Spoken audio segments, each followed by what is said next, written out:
You're listening to the Life Coaching Secrets Podcast, episode 160.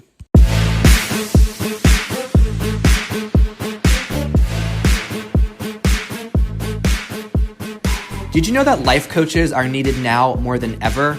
I'm Frank Macri, founder of Thriving Coach Academy. I've trained over 1,000 coaches and helped them launch their own successful coaching businesses. If you want to make an incredible income and impact as a coach and have a lot of fun doing it, I'll show you exactly how to get it done. This is Life Coaching Secrets. What's up, coaches? In this episode, I want to talk about how you can create community to grow your network and also grow your coaching business. This is a topic that I'm really excited to talk about because it is one of the most fulfilling strategies that I've used to grow my own coaching business before I was training coaches. So I'll share with you a quick story and then we'll dive into how community it becomes so valuable for people and ideas for you to think about ways that you might want to grow communities and create communities to also leverage your coaching business, even if you're an introvert. So years ago, it was around the time when I first moved to Seattle, Washington. I didn't really have a community there, and I was finding that it was difficult to find different groups that shared the same interests and values that I had. And I was single at the time, and I was also wanting to explore the dating scene, but I didn't find that I liked being in the club environment or the bar scene. And I really was wanting to be in a space where I could meet other LGBT people that shared values around mindfulness and connection. And I didn't want it to be an environment that was centered around drugs or alcohol or sex. I wanted it to be just a community of people that were interested in getting to know each other without needing to wear various masks or feel like we didn't belong.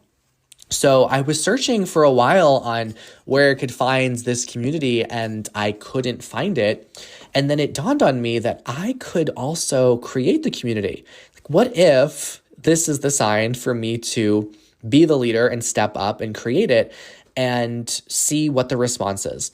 So one day I decided to go on my computer and make a meetup group. And I wrote exactly who the group was for, people in the LGBT community that valued mindfulness and connection and were interested in talking about deeper things and exploring themselves and their spirituality. And to my surprise, I ended up attracting thousands of people that were wanting the same exact thing that I was looking for. They had the same exact interest. And it was wild because I thought, wow, just a few days ago before I made that group, I didn't think this community existed or that there were people out there that shared that same interest and value that I shared. And then people started messaging me saying, hey, thanks for making this group and forming this community. When are we going to get together? When's our next event? And it's like how people say, be careful what you wish for. But this was a good way that came to fruition because this is exactly what I wanted. And here it was now coming together. So I became the leader and the face of this community, and I started to create opportunities for us to get together and connect and talk. And it also became a way for me to attract clients to my coaching business as well. So I began doing workshops for this community. I offered weekend-long summits where I provided a ton of resources and value. And then at the end of those weekends, I would invite people to hire me for high-ticket coaching programs. And I did many of those summits. Several of those summits led to 5-figure events and weekends. And it was an amazing way to grow my business while also having this really beautiful connection with this community that I had formed. And even if people didn't become my clients from those events and workshops I put on, there was still such a profound gratitude from the attendees for me forming the community and stepping up to do it. And this is one of the reasons why I think growing and creating a community is an amazing way for you to grow your impact and your business, because it allows people to feel connected with others like them in a way that maybe they weren't able to do before. And I think now more than ever, people feel very disconnected and very lonely. And especially as adults, people find it difficult to make friendships and find people that share similar interests and similar values. So in a world that has so much disconnection and disagreement, there is an opportunity for you to step up as a leader and create community to bring together like-minded people so they can feel heard, understood, safe, and connected with others. So I want to share now what different types of communities you can consider to form around your coaching business. But I'm also going to talk about why it doesn't even have to be related to your coaching business at all. So first of all, one idea for a community that you might want to create is one that is identity-based. So it might just be for a particular type of person. For example, maybe you have a community you create for single moms that want to connect and offer support to each other in navigating challenges that would occur for single parenthood. The example I shared earlier was one for LGBT individuals that valued mindfulness. And it was a way for us to come together and to connect and have deep conversations. And it was such a rewarding and fulfilling time and chapter of my coaching business. I loved doing it. You can also have a community that could be centered around a particular career or profession. So maybe it's a community for software engineers or people that are digital nomads, which means people that embrace that location-independent lifestyle where they work from their laptops. And, maybe people like that, they feel lonely and because they're working independently. So it could be nice for them to have a community that they can come together and meet people like them. So those are examples of identity-based communities.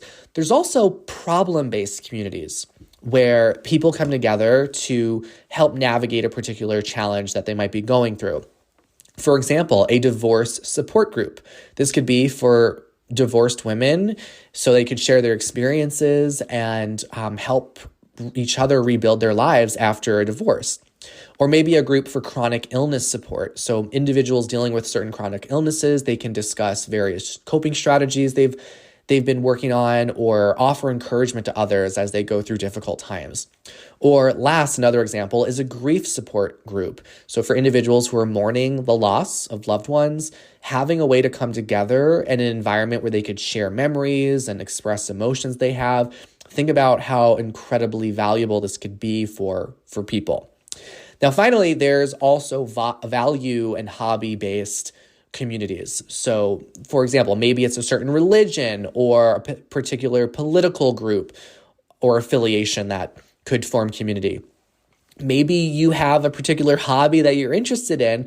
It's amazing when you could find others like you that share that hobby. So if you're really into gardening, you can have a community garden collective where people come together and they're able to help each other get access to healthy food and talk about or help each other grow organic produce, whatever it might be. As you can probably tell, I'm not in that gardening world, but this is a great example of a community that can be formed. There could be groups for other hobbies like board games or hiking or yoga, which are three of my actual hobbies. And whenever I've moved to a new city, I often look up what are communities that bring together people to experience these hobbies. So I've looked up and gone to board gaming groups and hiking groups and yoga groups. So you can think about something you value or a hobby you have, and this could be a community that you form. And even if you have a particular quality that you appreciate, you just want to bring together people who also have that quality, that can be fun too. Like I've seen communities out there that are called names like Fun Women in blank city. So like Fun Women in North Carolina or whatever, Passionate Men in Seattle, right? Like it's just so simple that you can come up with really any type of value or hobby or quality, and you could form a community around it. Like there is actually a group called Fun Loving Women in Raleigh, and it has 1,300 members inside of it. How cool is that? So your community does not have to be related at all to your coaching business. It can just be something that you are passionate about. And the reason why it doesn't have to be related to your business, and it can still be useful, is because it still will allow you to meet new people and introduce yourself as a coach and talk about your coaching business, while also already having something that you share in common with the other people in your community. So there's already that rapport that's created because you share something in common. So like if you're someone that does dating coaching for individuals who are, or like recently we had one of our coaches, she specializes in helping couples in their second marriage. So maybe you're passionate about board games and you start a board gaming community, and in that you're meeting people, you're attracting people that share that hobby, and you're also able, as you meet them with them and connect with them, you're able to talk about how you offer coaching for people in their second marriage. So it's a great way for people to come to you, and a nice way for you to also plant the seed and talk about the coaching services that you offer. And the other benefit too, when you create a community, is regardless if it's connected to your coaching business or not, if it's like the same topic as your business, you are automatically seen with a level of authority because you are the leader and creator of the group. So there's a type of respect that comes with being the leader of the group. There's an appreciation people have for you simply putting together the community, right? Versus if you were just an attendee or a participant in someone else's event or workshop or event that they put together. So you are standing out because you are the leader. Like if you like coloring, you can make a group, adults who like coloring. And you could have a lot of fun doing something you enjoy and connecting over a hobby you share.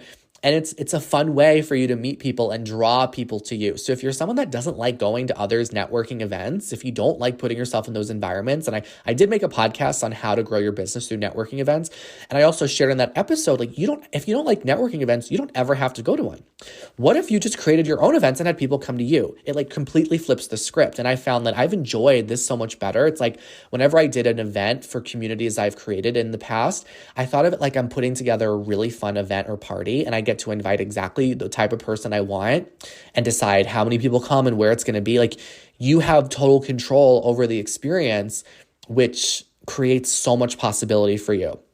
If you're someone that doesn't like big groups, you might have this concern like, the idea of like hundreds of people coming together overwhelms me.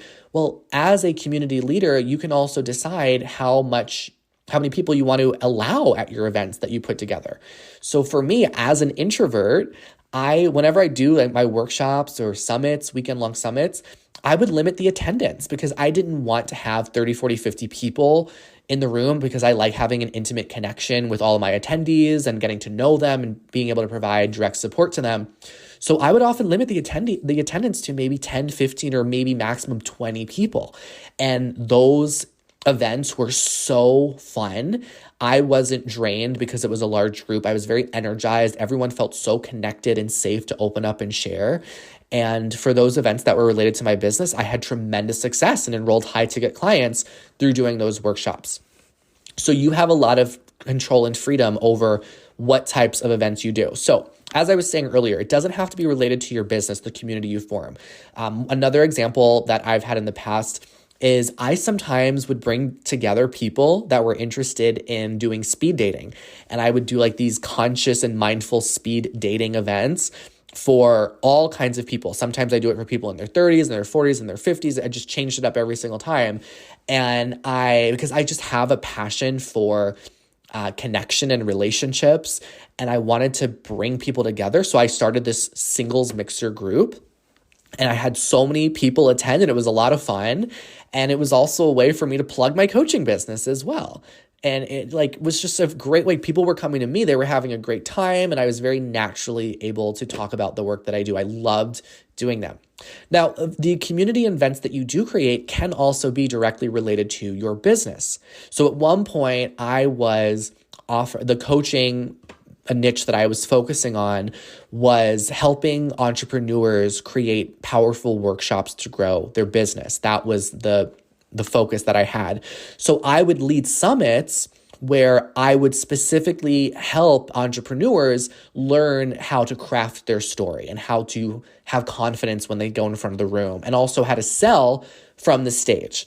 So this was directly related to my coaching business. And rather than going to networking events and talking about it, or even like posting on social media about it, or like doing all these speaking gigs at other people's events and being a presenter there. I just decided I'm going to create the community, I'm going to host the events, and I'm going to draw people to me. So it changes the whole dynamic when you are doing this type of pull marketing where like you're pulling people towards you versus like a push marketing where you're pushing your coaching onto others. So I find that like this is what client magnetism really is. It's when you're drawing people into you. It doesn't even feel like you're selling because people are coming to you. Like they're knocking on your door. They're interested in what you have to offer. Now, as a side note as well, I know that when I created Thriving Coach Academy, that a lot of those resources that I did share in that previous niche where I was helping entrepreneurs with public speaking and crafting their story and selling from the stage, I knew it would be helpful for our coaches and coaching students. So that is all bonused into the academy. It's one of the bonuses we give. It's called the Speak More, Make More program. And it's all these resources on helping you create an amazing workshops and sell from the stage with confidence and also attract people to your own events. So it's kind of cool. I was able to also incorporate that into our academy for our coaches. So you might wonder, when you have a community, what do you actually do with it? Well, you have the freedom to decide what you want to do and how many people you want to be there, and also how much you want to be in the spotlight.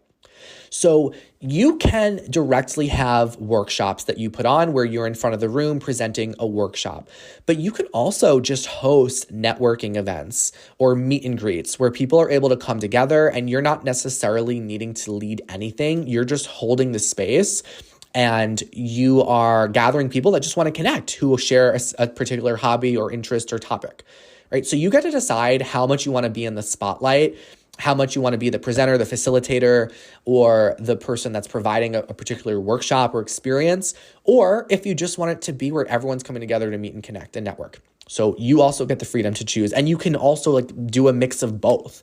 So that's the fun of this. You can experiment with different styles of events and see what lights you up, see what you enjoy, see what leads to the best results for you. Now, you do not need to have a lot of people in your community to be successful. So even though I had thousands of people in previous groups that I've created before, I've found sometimes I've done events where there were just 3 to 5 people and they were still amazing. Sometimes those smaller events are ones where you end up having a deeper connection with each person, and they could lead to sometimes even more success than having larger events with a lot of people. And it's also easier to manage, right, when you have a smaller event, because it's simpler to find a venue or to have the space and the resources to accommodate a group of people. When I lived in Seattle, sometimes I'd do smaller workshops and I would reach out to local cafes and restaurants, and I would see if they had a space where they could host us. And it was so simple and fun. I was able to build connections with local businesses in my city and also go to places I wanted to go. And also create these win-wins where the small businesses would provide maybe food or drinks or a space, and I was able to provide a workshop. So if there's something that felt very amazing about being connected to your local community that I really enjoyed when I was doing a lot of in-person community building events. So you can right now think about the community that is maybe inside you.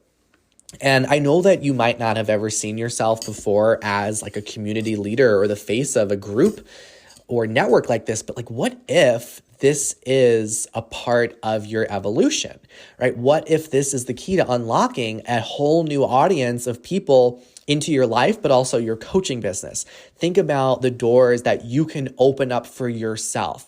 If you're someone that is chasing others down and you're not loving going to other people's events, and maybe you're just not into the various ideas or strategies of marketing yourself that you've heard, this might be the avenue that lights you up the most and also creates the next level for your coaching business. So consider, what would it look like if you were to be a community leader, and what kind of a difference could that make for you in your business? Now, inside Thriving Coach Academy, again, one of our bonuses is the Speak More, Make More program. This is included in the tuition that gives you done for you webinars, workshops, templates that you can use to very quickly put together amazing events for any kind of workshop you put together.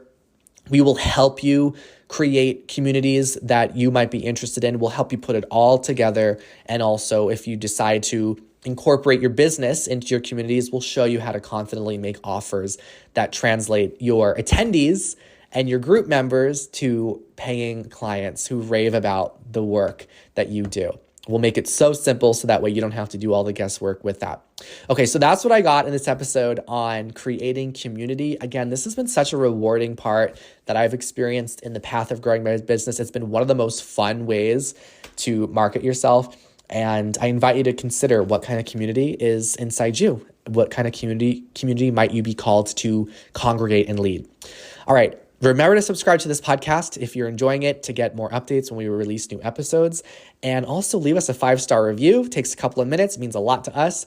And write a couple of sentences in your review about what you love about the show.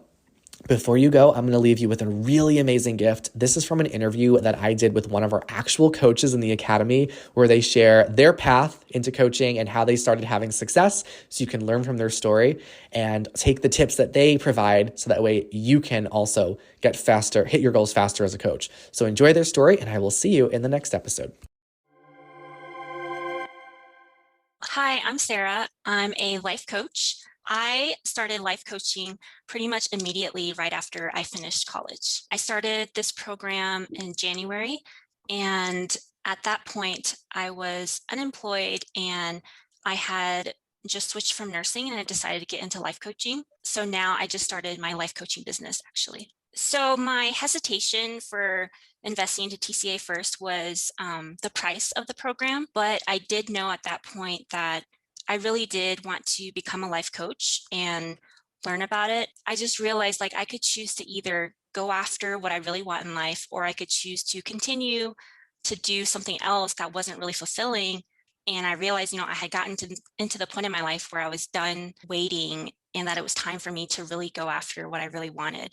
And I'm so glad that I did. What I really liked about TCA is that not only is it about life coaching, but it really teaches you the business aspect of it as well. And I thought that was really valuable. I didn't realize how interactive the program was going to be. And I love that. We get so much practice. We get so much value. And Frank and his team are all so amazing. You can tell that they really care about you and they're not just, pushing you through the program, and they create a safe space for you to learn and grow. And it's all really amazing. I would say my biggest win so far is just the confidence I've gotten since being in the program. When I first started the program, I was really nervous just to even start coaching. But now I'm confident in my coaching and I'm confident in putting myself out there, which is just huge for me. So I really appreciate all of the confidence I've gotten. Being able to interact with people and to tell them that I'm a life coach is really amazing. And yeah, by putting myself out there, it opens up business opportunities. So I have no doubt that I'll be successful in that as well. I really do feel like life has opened up for me since I've been in this training. There's just so much value in this program, even more than I could hope for. So I would say that this program is totally worth it. And even more, they're so supportive and they really set you up for success.